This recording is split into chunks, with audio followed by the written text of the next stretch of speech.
So I'm going to share my screen. All right, I'm also going to post this on Schoology, and if you don't have me, your pre-cal teacher has this as well, and they're going to post it too. So for those of you who don't know me, I am Mr. B. So let's just go over a few tips and strategies. I'm not going to read this word for word. If you guys want to check it out later, you can. I'm just going to kind of hit the main bullet points to talk about it.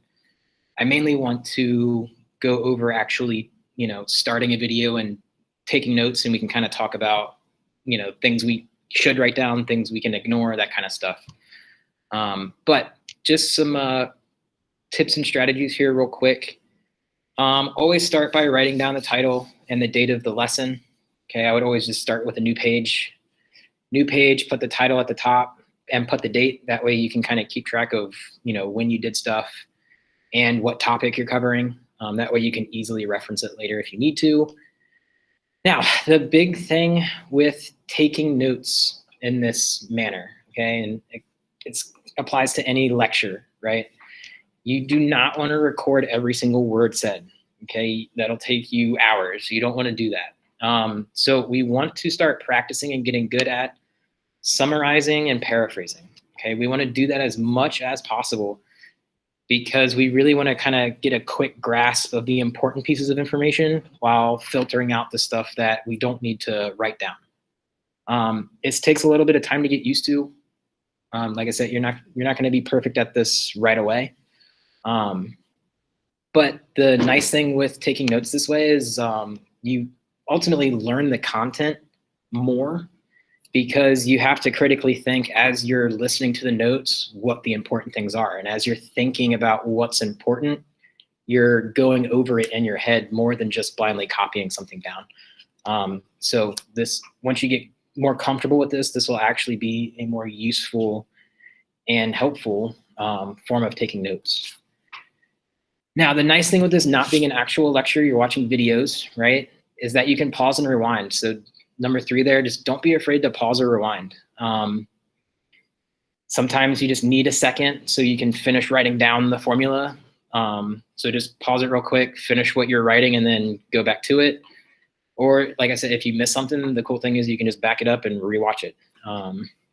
So don't be afraid to pause or rewind.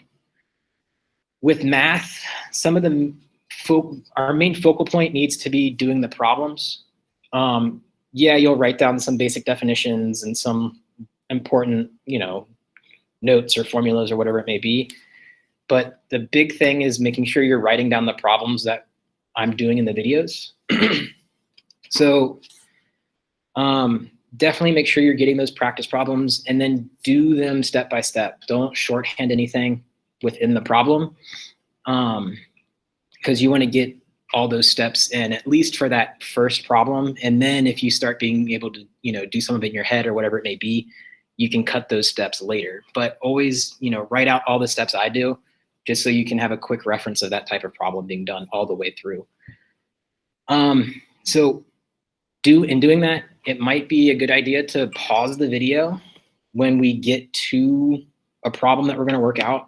So like the first example problem, before I start talking and writing and doing stuff on that problem, it might be a good idea to just pause the video for a second, copy down that example problem I'm getting ready to do, and then play it. That way you're not missing stuff while you're trying to copy down the problem.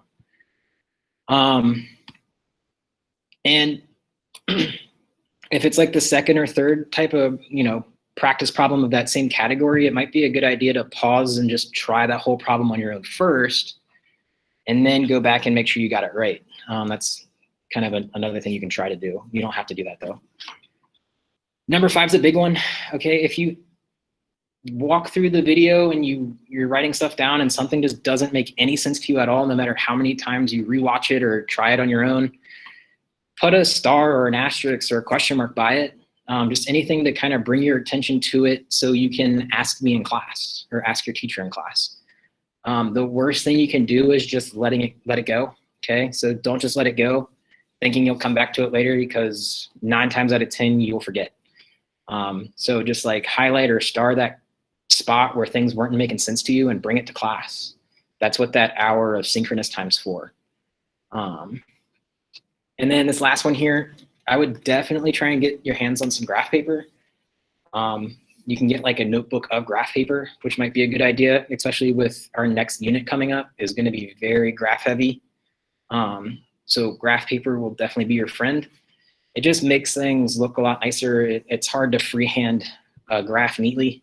But then a couple ideas, if you're going to use graph paper, you know, same thing, title and date the graph paper so you know that which notes it goes with. So you can do this a couple of ways.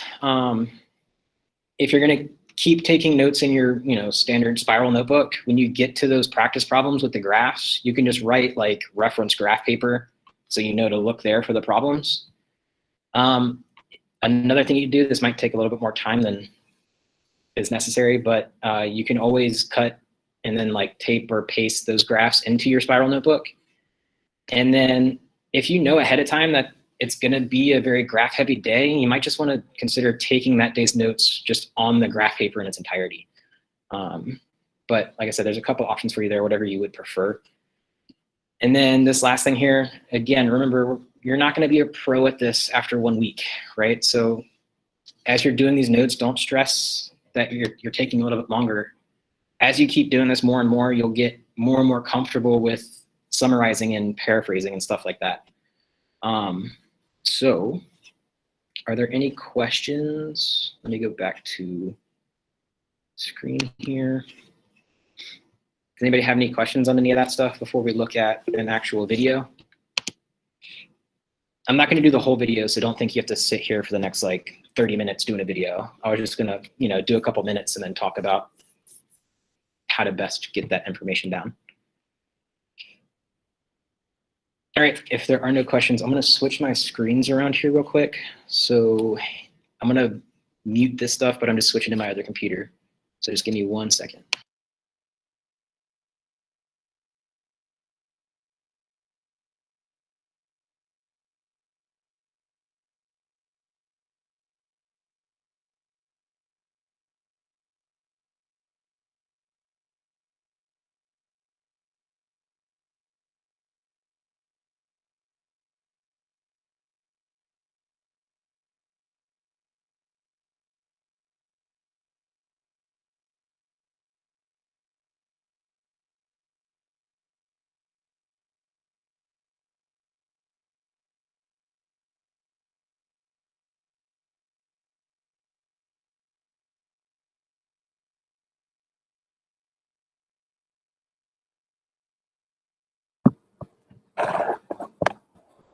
All right, can everybody see me?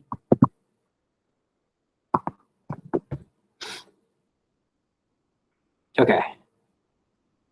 So I'm sharing my screen, I hope.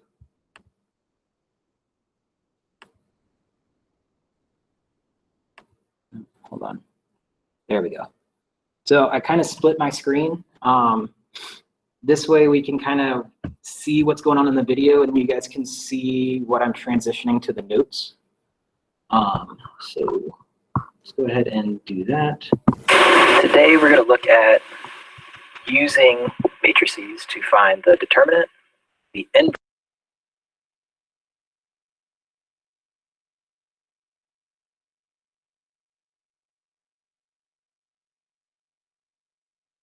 All right, so what's the first thing I want to do? Like, where do I want to start with this? Think about those tips and strategies we just talked about. Yeah, Ava, right? I want to start with my title and my date. So this video was on determinants,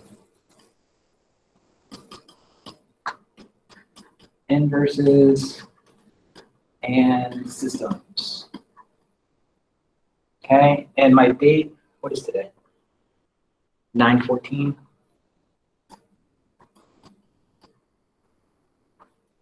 Okay, now if I was using like actual like piece of paper, I'd put like the date and stuff not under the title. It's just, I don't really have like a top right margin to put it in. But you guys can do however you want there. Okay, so back to the video.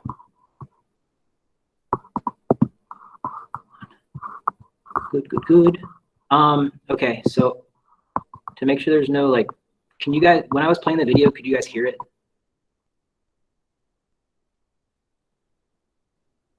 Okay. I just need to make sure I mute my mic so there's no like echo, I think. So I'm gonna mute my mic.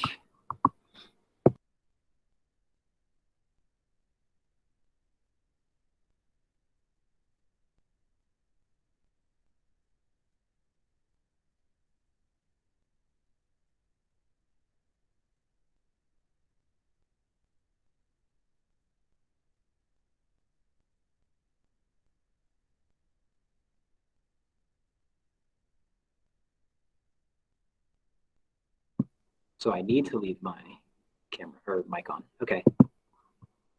Let me back that up a little bit.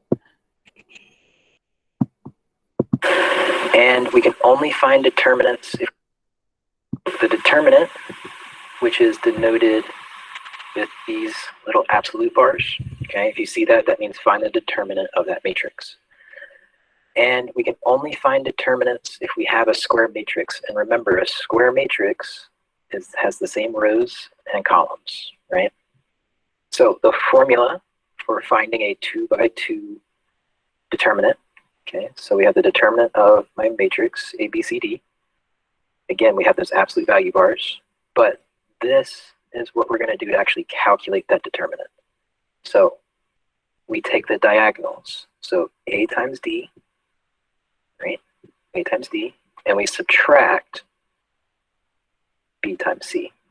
All right, so I didn't want to write as it was going because I wanted to kind of talk about what I'm going to put down and what I'm not. So obviously I'm not going to write this stuff word for word. So what are the 2 important things to write down here? Can somebody tell me?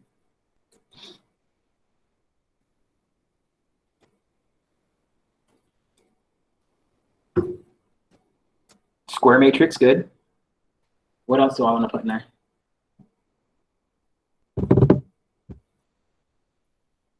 Yeah, right. I want to get that formula in there and then do that crossing thing like I did to kind of show me how I got there. So what I'm going to write, and again, this doesn't have to be exactly what you would write, but I like to make things as short and simple as possible. So for the determinant, that's what it looks like. Must be square matrix.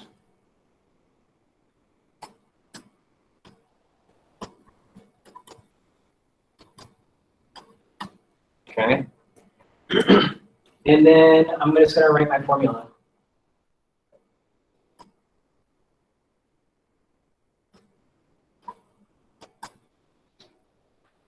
And this was where like colors might come in handy. If you had colored pens or pencils. So I'm going to do AD minus BC. All right. So then, okay, so looking at example 1, we're going to find the. So again, I'm going to pause it to copy down the example.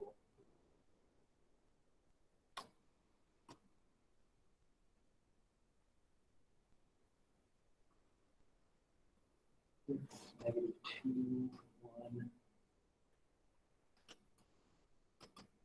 And here's where you could either try this first before going on or just follow along with the video, however you would want to do it. Determinant of my 2 by 2 matrix here. So we're going to take A times D. Okay, so 6 times -4. And we're going to subtract B times C. -2 times 1. So we get -24. -2 times 1 would be -2, but I'm subtracting a negative, so that would be positive. So my determinant here would be -22.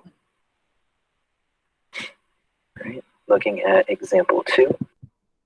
Okay, so do you guys have any questions or want me to go to like a different part of the video to look at that?